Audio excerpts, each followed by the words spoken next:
അഖിൽ എക്സോട്ടിക്കിലേക്ക് സ്വാഗതം. നമ്മൾ കൂടുതലും എക്സോട്ടിക് ഫ്രൂട്ട് പ്ലാന്റ്സ് ആണ് സെയിൽ ചെയ്യുന്നതെങ്കിലും ചെറിയ രീതിയിൽ അലങ്കാര ചെടികൾ, നല്ല റെയറായിട്ടുള്ള അലങ്കാര ചെടികൾ, വീട്ടിൽ ഇൻഡോർ വെക്കുന്ന പ്ലാന്റ്സ് ഒക്കെ കളക്ഷൻ ഉണ്ട്. ഇപ്പോൾ ഓണം വരാൻ പോവാണ്. അപ്പൊ അതൊക്കെ വെച്ചിട്ടുണ്ടെങ്കിൽ ഒരു പൂക്കളം 2 പൂവ് മതിയല്ലേ? ഇത് നോക്ക് നിങ്ങൾ, നല്ല ഒരു പൂക്കളം തന്നെ ഉണ്ടാക്കാനുള്ള പൂവുണ്ടല്ലോ. എതിൽ നോക്കി എന്ത് ഭംഗിയാന്ന് നോക്കി, കണ്ടോ? ഇത് ഈ ചെടിയുടെ ഒരു പ്രത്യേകത എന്ന് വെച്ചാൽ റോസാപ്പൂ പോലെ പെട്ടെന്ന് ഡാമേജ് ആയി പോവില്ല കേട്ടോ. റോസാപ്പൂവിനെ പോലെ തന്നെ നല്ല ഭംഗിയുള്ള, നല്ല വലുപ്പമുള്ള പൂവാണിത്. കമേലിയ എന്നാണ് ഈ ചെടിയുടെ പേര്. ഇതിൽ നോക്ക് നിറച്ച് മുട്ടുകൾ ഇട്ടുണ്ട്. ഇത് മൊത്തം വിരിഞ്ഞ് കാണാൻ വളരെ ഭംഗിയായിരിക്കും, പക്ഷെ നിങ്ങൾക്കത് കാണാനുള്ള ഭാഗ്യമില്ല. ഒരു ചെടി പൂ വിരിഞ്ഞത് അത് താഴെ കൊഴിഞ്ഞ് വേണം എടുത്ത് നിങ്ങളെ കാണിക്കാൻ വേണ്ടി എടുത്തതാണ്. കണ്ടോ എന്ത് ഭംഗിയാന്ന് നോക്കി. നമ്മുടെ ലൊക്കേഷൻ വരുന്നത് മണ്ണുത്തി മാടക്കത്തറയിലാണ്. ഒരുപാട് മുട്ടുകളുള്ള തൈകള് അതെ ഇപ്പോൾ അവിടെ സെയിലുണ്ട്.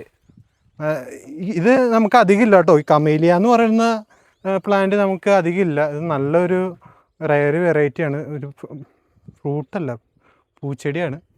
ഇതിൻ്റെ കുറച്ച് പ്ലാന്റ്സ് മാത്രമേ നമുക്ക് അവൈലബിൾ ആയിട്ടുള്ളൂ. ലൊക്കേഷൻ വരുന്നത് മണ്ണൂത്തി മാടക്കത്തറയിലാണ്. ആവശ്യമുള്ളവർ അഖിൽ എക്സോട്ടിക് ആയിട്ട് കോൺടാക്ട് ചെയ്യുക.